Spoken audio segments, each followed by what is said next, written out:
Because if you are focusing those scarce resources on something, you need to be making tough choices to focus those scarce resources on overcoming the main challenges that you face.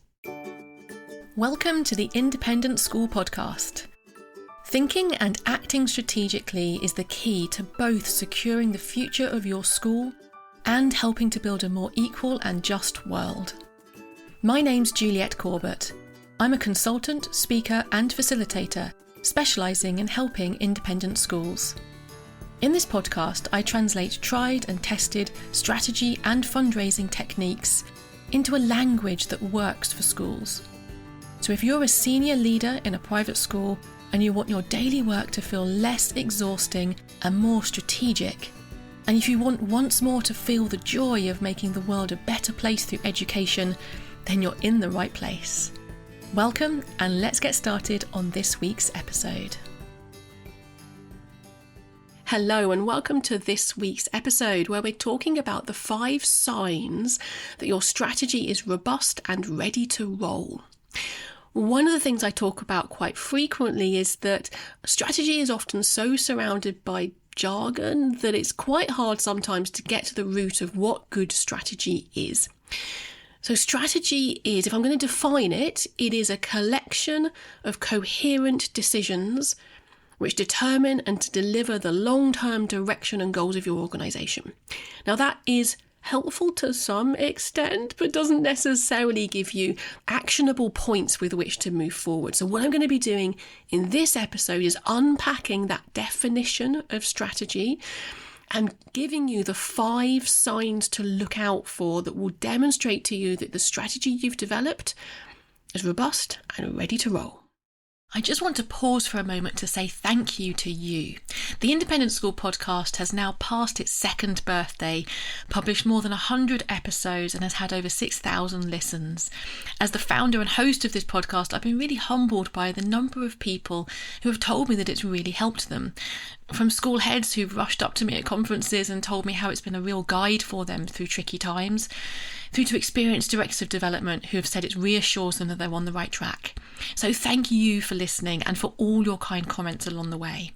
If this podcast is helping you, then I invite you to join the 300 people who have asked to get my weekly emails. That way you'll hear about each episode as it's published, as well as the special offers that I only tell people about when they're on my mailing list. So to get my weekly emails, you can go to www.consultjuliet.co.uk/sign up. So first of all, I'm going to repeat that definition for you, and then we're going to unpack it into these 5 signs. So strategy is a collection of coherent decisions, coherent being a very key word here, coherent decisions, which both determine and then deliver the long-term direction and goals of an organisation. So what I'm going to do for you is unpack that definition into the 5 signs that you need to be looking out for to show that you have a really robust strategy that you're ready to implement. Okay, so sign number 1. Your strategy takes a long-term view. Strategy is always about looking ahead a bit more than we would do on a daily basis. This is not planning for this day, this week, this term, or even just for this academic year. Strategy is about taking a longer term view about the way that things are going to pan out over time. And your strategy needs to position you for the long-term success of your organisation. Now, you can define long-term in different ways. I actually have an episode that I'll link to which talks about the length of your strategy. I often talk about a 3 to 5 year time frame, but sometimes it's appropriate to be thinking about a 10-year vision or even a generational vision for our schools. But certainly one of the signs you need to be looking out for is that your strategy takes a long-term view. The second sign you want to be looking out for is that your strategy makes tough choices about how to focus scarce resources. Now, there are 2 parts to this. First of all, let's think about those scarce resources. Your scarce resources are likely to be time and money. They might also include the ability to recruit staff with the skill set that you're looking for. They might include land and the availability of space in which to expand your school, for example. So whatever your scarce resources are, you need to identify those scarce resources. And then to be strategic, we need to be thinking about how to focus those scarce resources. Now that means making tough choices. So for every time you're thinking about a strategic decision or looking at a strategy in front of you, one of the signs that it's robust and ready to roll is that your strategy has made tough choices about the right place to allocate and to focus your scarce resources. And in doing so, it will have considered alternatives. So are there better uses for those scarce resources of time or money or whatever it might be? If there are better uses for those scarce resources, you don't have a strong, robust strategy in front of you. So one of the signs that your strategy is ready to roll is that you have thought about alternative uses for those scarce resources and you've made some tough choices. Sign number 3 follows on from that, and that is that your strategy needs to address the main challenges that you face. You need to have been able to identify in your strategy what is the problem that you're trying to solve, and is that problem one of the big challenges you face or something less critical? Sometimes what I find with schools is that people focus in on solving problems which exist. It's not like they're fake problems, they are genuine problems, but they're not necessarily connected to the biggest challenges that the school faces. So the sign of a robust strategy that's ready to roll is one that's addressing the main challenges that you're facing. This obviously connects to the previous point, because if you are focusing those scarce resources on something, you need to be making tough choices to focus those scarce resources on overcoming the main challenges that you face. Sign number 4, and I love this one. This one's a little bit more complicated to explain, but I think it is critically important. Sign number 4 that your strategy is robust and ready to roll is that it is disputable. And what I mean by that is that it would be possible for someone to make a really logical argument for why you should be taking an alternative direction. Is it possible for someone to argue in a logical and a sensible way that you should be taking an alternative direction?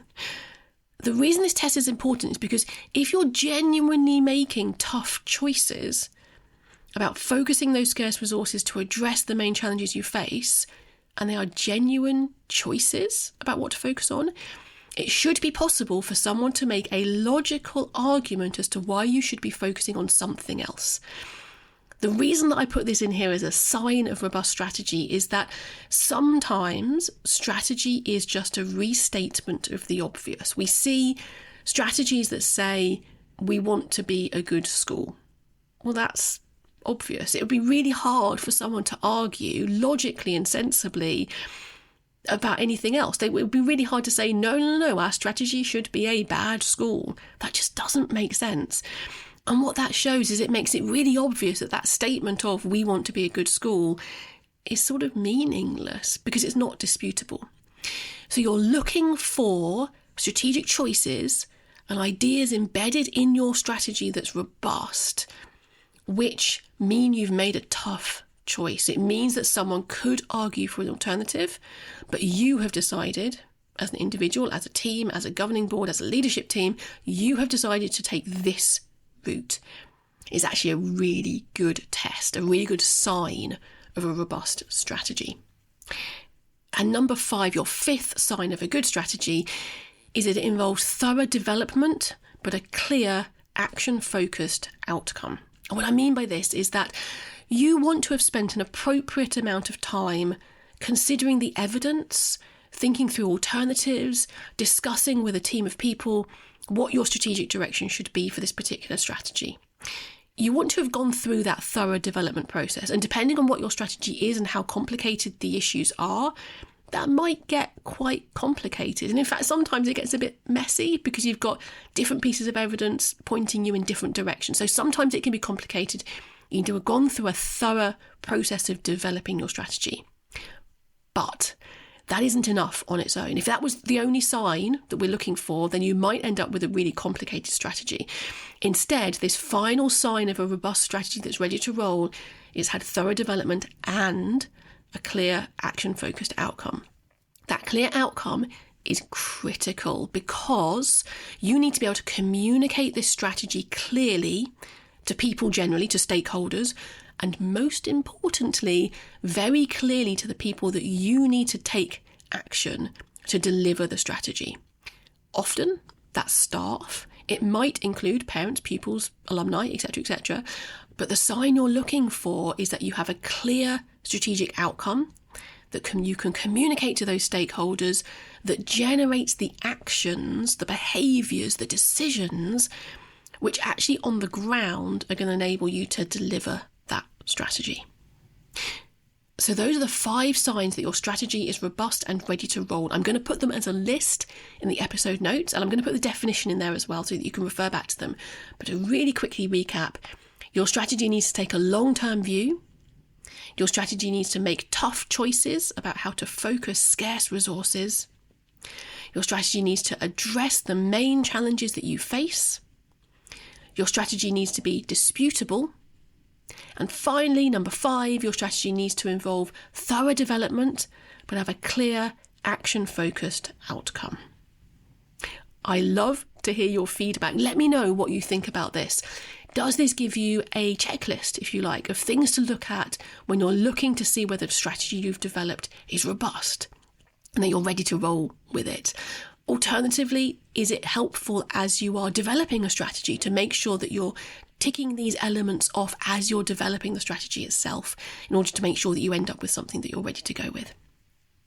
As a final aside, a little bonus for people who get this far into the episode, a sneak peek behind the scenes. One thing that was really interesting for me, as I was writing this episode, I was massively struggling to give it a title, which in any way sounded interesting. I've said before on the podcast, titling things is something that I'm not very good at. It doesn't come naturally to me. So I turned to ChatGPT. And so I'm going to create this title, 5 Signs Your Strategy is Robust and Ready to Roll. I don't know whether you like that title or not, but I love it. It gives it a slightly more human angle to my previous options, which were very dry and sounded pretty boring. To be honest, probably you wouldn't have listened to this episode, given the titles I was considering. As an aside, I'm going to put a link, or 2 links actually, in the episode notes to the recent episodes I did on ChatGPT in particular and how it can be helpful for schools. And actually I talk in there about using it for creating exciting titles for things. So I just thought I'd mention it as an aside, a kind of a behind the scenes, so that you can go back and have a little listen to those episodes as well. I love hearing your feedback on everything I'm doing. Do let me know if I can be of any help to you, or just to give me some thoughts on how the podcast is impacting your work as well. That's it for this week. Have a strategic week, and I'll talk to you again next time. Thanks for listening to the Independent School Podcast, the podcast that helps senior leaders in private schools to think and act more strategically, both because they want to secure the future of their school and because they want to help build a more equal and just world. You can listen in everywhere that podcasts are available. And if you want to catch up on previous episodes or follow any of the links that I've mentioned today, just head over to www.consultjuliet.co.uk/podcast.